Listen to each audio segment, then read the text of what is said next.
Hey everybody, it's Brian with Engadget. We are here taking a look at the Nook HD from Barnes & Noble. This, of course, is one of two new tablets from the company. This is a new 7-incher. Really nice device. This obviously is a most direct competitor to the Kindle Fire HD and the Google Nexus 7.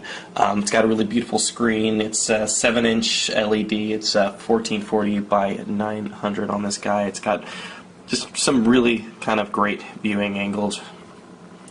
Can do all sorts of multimedia here. Let's take a look at a movie for starters. Just give you some idea of the high def video. Obviously, what better example than the latest Woody Allen film to really kind of get those beautiful, crisp colors of Owen Wilson's broken nose. This, of course, is Midnight in Paris. Interesting thing about this device, though, despite the fact that it has just a really kind of beautiful screen and that it does multimedia pretty well, I think really at its core this is a reading device above all, and that's really the focus here. And it's something that it does pretty well. It's got a really good form factor. It's got these long pages. We have the animation enabled right now with these little page curls right there. You can turn that off if you're not a big fan. This is a pretty straightforward reading experience when we're just talking about. I didn't pick the Jonaverse book, by the way. This was preloaded on, so this is not my fault. But I'll let you know how it turns out.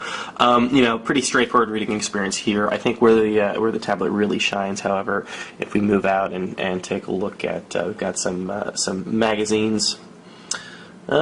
Actually, where are my magazines? Okay, well, let's take a look at Details magazine on here.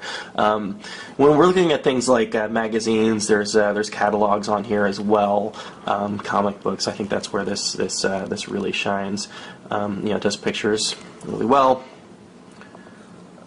Can do the again back to that page flip, page turn right there.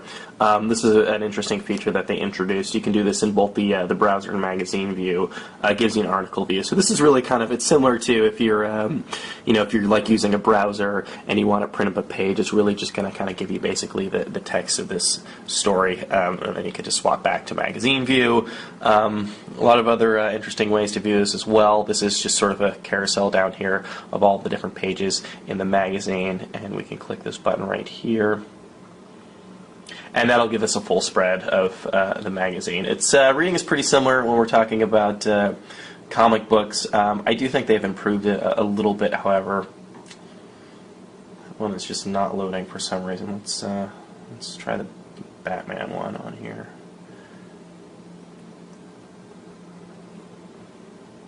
So, obviously this is a standard comics view, page by page. If we go up to the settings, however,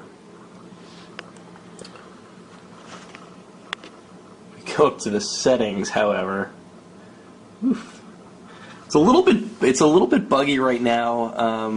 Sometimes it's not as responsive as you would like it to be. I'm being told by Barnes & Noble that the software, there we go, that the software that we have on this guy isn't quite final, that there will be an upgrade later this week. So we're going to go into the settings for the comics reader. This should do the trick, the zoom, view, letterbox.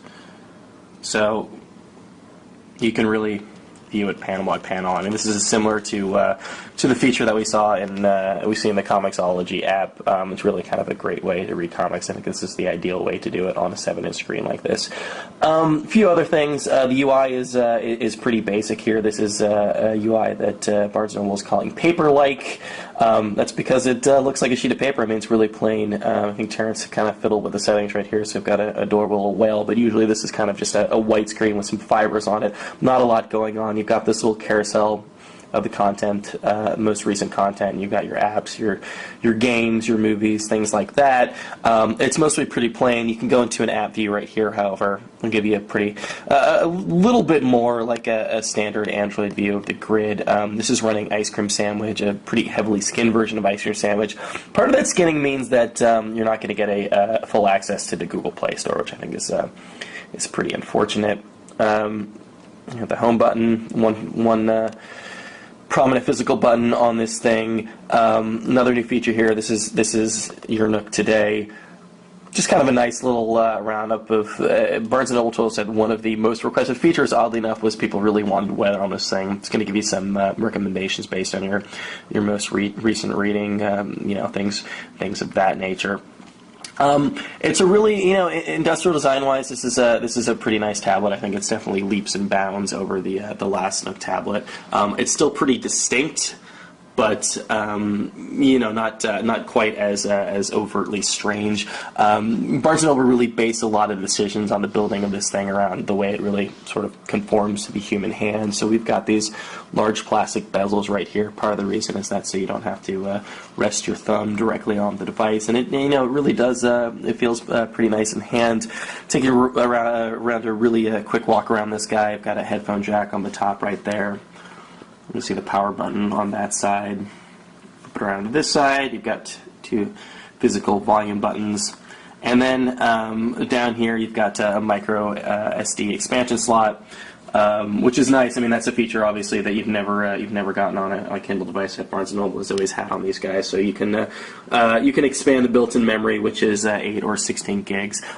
This is kind of an interesting choice from the company. This is a proprietary charging slot right there.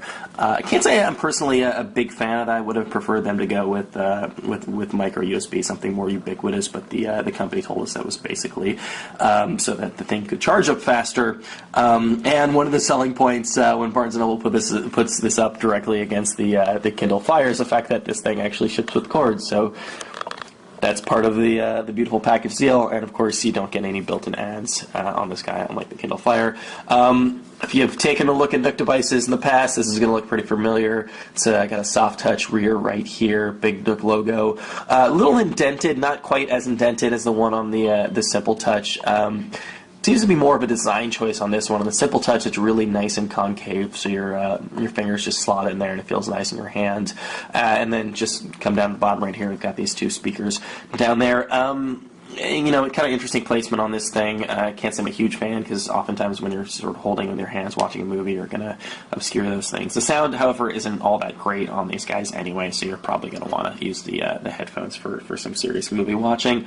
This guy starts at $199 for the 8 gig version and 16 gig, $229 for the 16 gigabyte version.